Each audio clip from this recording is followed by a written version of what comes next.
Nofap edging, what it is, and why you should avoid it. By Anonymous. Nofap edging is extremely destructive when it comes to recovering from PMO, and should be avoided at all. Edging is a hotly debated topic by the PMO, Nofap community. Some people swear that edging isn't a problem, while others insist that it's the fastest way to a relapse. So, who's right? Based off personal experience, community reports, and simple behavioral psychology, we're going to say edging should be avoided at all costs. In this article, we'll explain exactly what edging is. We will then discuss why edging is the worst possible thing for recovering from PMO and maintaining your Nofap streak. Lastly, we'll provide some tips on how to avoid edging in the first place. So, let's get to it. What is edging? This gets a little tricky. There are a few accepted definitions of edging when taken within the context of PMO, Nofap. We'll consider the two most common. 1. The act of masturbating without achieving orgasm. 2. The act of watching pornographic material without masturbating.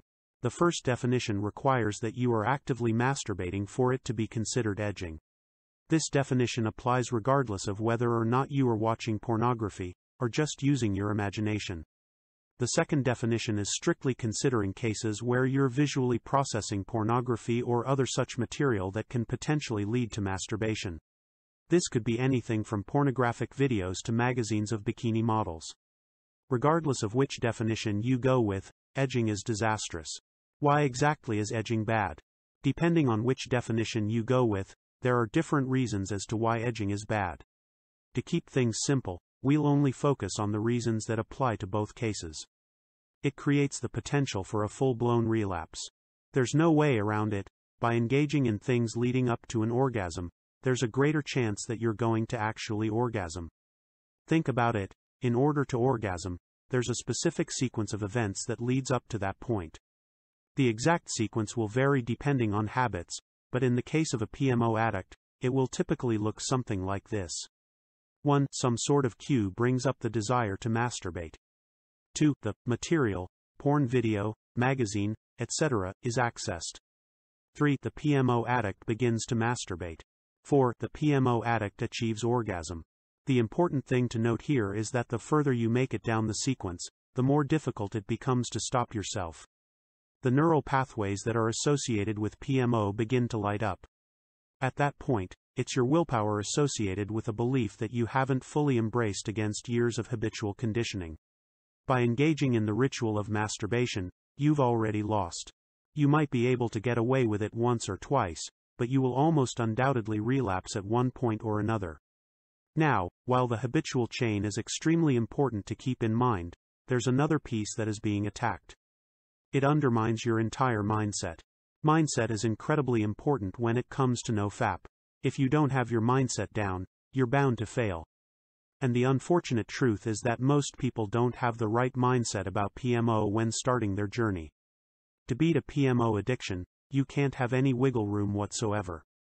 You must be absolutely ruthless in your approach, eliminating any gaps in your resolve. You might start to think that watching pornography but not masturbating is acceptable, which is true with regards to definition number 1. However, even with this definition, you're still going to have problems. What happens is that you become more susceptible to rationalizing the next steps in the process.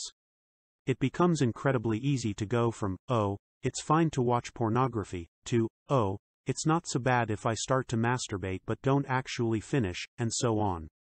Do yourself a favor, and prevent any relapses from happening in the first place by avoiding this simple mishap. Your brain releases dopamine when edging. There's a common misconception that a dopamine release is only triggered upon reaching orgasm. That's not entirely accurate. While most of the dopamine release occurs upon reaching orgasm, there is a substantial release while actually masturbating. And while you might think that the small dopamine release isn't nearly as harmful as the release that occurs on orgasm, it's just as problematic. By edging, you're providing your brain with a small but steady release of dopamine, with the promise of a huge release that is to occur at the end of the session. So, once again, it's your willpower against millions of years of evolution that is geared towards getting you to achieve orgasm. It's incredibly difficult to resist, and ultimately against your best interests. Having covered all of the biological problems that arise when edging, there's one psychological aspect that we'll cover here. Your perception of women is still effed up. This is one that will get a lot of heat from most people embarking on their Nofap journey. This might not be a concern for you when you're just getting started, and that's okay. This one is more geared towards men who are interested in maintaining a relationship with a woman. One of the things that occurs when you become addicted to pornography and masturbation is that you begin to perceive women as objects that are only meant to provide you with sexual pleasure. Now, don't get us wrong. We're not saying that you shouldn't associate women with sex. That's perfectly natural, but you shouldn't only be seeing women in a sexual frame. It's an extremely destructive mindset that will render your relationships bland and meaningless. You will be unable to connect with a woman on an emotional level, which is the essence of a good relationship. You know, talking, finding some aspect of her interesting other than her bust. We'll have another article that discusses this later, as it is a whole other topic that deserves some serious thought. Anyway, let's get back to the topic at hand.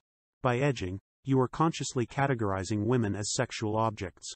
It doesn't take an orgasm to solidify this train of thought. All it takes is edging. So, if one of your goals is to eventually get into a relationship, you're better off staying away from edging. Let real interactions with women replace the satisfaction you're trying to acquire from masturbation and edging. Final thoughts. How to avoid edging. The easiest way to stop edging is identical to how you would avoid masturbation and PMO. All it takes is a little bit of mindfulness and observation to implement. Avoid triggers. Rather than fight the urges as they come, you're much better off avoiding situations in which an urge to PMO could arise. The triggers are different for everyone. Some common scenarios include being in a particular location or mood. If you know for a fact that being alone in your room in front of a computer at 10 p.m. with nothing to do is going to be a problem, get the hell out of there.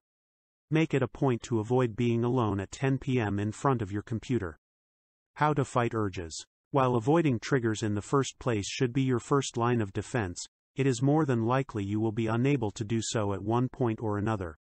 If you're up late in your room getting work done before a deadline, and one of your triggers is being alone in a room with your computer, you need to keep that in mind.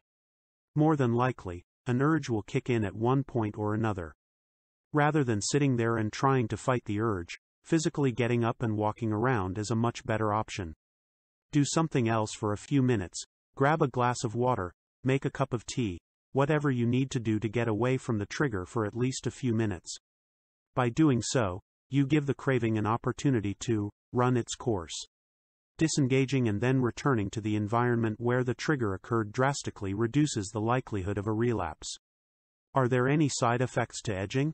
Just as this article implies throughout its content, there are many negative side effects to edging, which is why people on Nofap shouldn't do it.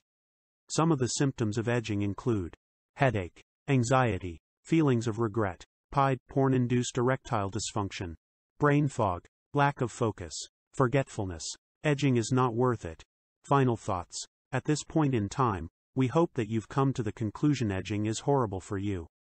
It's bad for your streak, bad for your mindset, and will only slow your recovery. It's just another way for you to rationalize PMO in the first place, and potentially relapse. By removing this habit, you are more likely to see a successful recovery from PMO and live a more fulfilling life.